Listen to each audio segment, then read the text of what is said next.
हकीकत ये है कि जब आरएसएस का फाउंडेशन हो रहा था तो हेडगेवार साहब से पूछा गया था कि देश में अंग्रेजों के खिलाफ लड़ाई चल रही है, तो आपका भी मोर्चा अंग्रेजों के खिलाफ है? क्योंकि उसी टाइम में कम्युनिस्ट पार्टी भी बन रही थी, तो कम्युनिस्टों से पूछा गया तो उन्होंने कहा हम अंग्रेजों के खिलाफ लड़ेंगे और आज़ाद हिंदुस्तान में समाजवादी समाज बनाने की लड़ाई को आगे बढ़ाएंगे।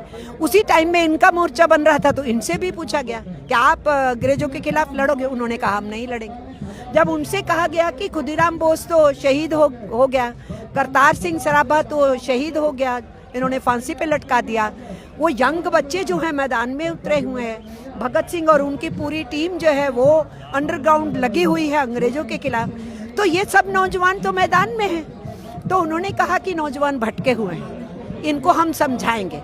फिर उनसे पूछा गया कि आपके प्रेरणा स्रोत क्या है, तो उन्होंने कहा हिटलर और मुसोलिनी। फिर इनसे पूछा गया कि आपका फलसफा क्या है, आपकी आइडियोलॉजी क्या है, तो उन्होंने कहा नाजीवाद, फासीवाद। कहा ही नहीं, इन्होंने मुंजे को भेजा था इटली, जो मुसोलिनी से मिल के आए थे, जो वहाँ से सीख के आए थे संगठन कैसे चलाना है, और जो उनकी ड्रेस थी ना वो यहाँ इंट्रोड्यूस की गई थी, काली टोपी, सफ़ेद शर्ट, खाकी निक्कर, जिसको अब निक्कर को इन्होंने पैंट में बदला है। तो इनकी सोच नाजीवादी फासीवादी रही है, ये हमारा इल्ज़ाम नहीं है, ये इनके गुरु का कमिटमेंट है। उन्होंने कहा ये हमारी सोच है, हमारा इल्ज़ाम नहीं है कि तुम हिटलर के चेले हो, मुसोलिनी के चेले हो। उनके गुरु ने कहा कि उनकी इंस्पिरेशन वही थे। इसलिए जिन लोगों की ये सोच थी और जो ब्रिटिश साम्राज्यवाद से लड़ना नहीं चाहते थे और ट्रेड यूनियंस मैदान में थी और लड़ रही थी, 1920 में AITUC बन चुका था पूरे देश के अंदर, सारे देश की जो यूनियनें थी वो एक राष्ट्रीय झंडे के नीचे आ गई थी AITUC में, तो वो तो लड़ रहे थे।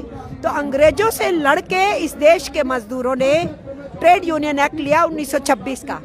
1922 में हमने हासिल किया अपने खदानों में काम करने वाले, खनिजों में काम करने वाले माइन एक्ट उनके लिए हासिल किया। हमने 1923 में कानून अंग्रेजों से छीना, compensation act, compensation and maintenance.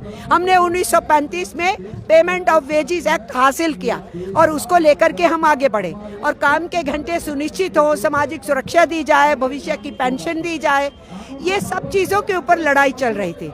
तो हमारा इल्ज़ाम ये है कि हम तो लड़े, विदेशी हुकूमत के खिलाफ लड़े, हमारा कॉलोनियल माइंडसेट नहीं है जो गवर्नमेंट ने लेबर कोड्स को नोटिफाई करते हुए बोला।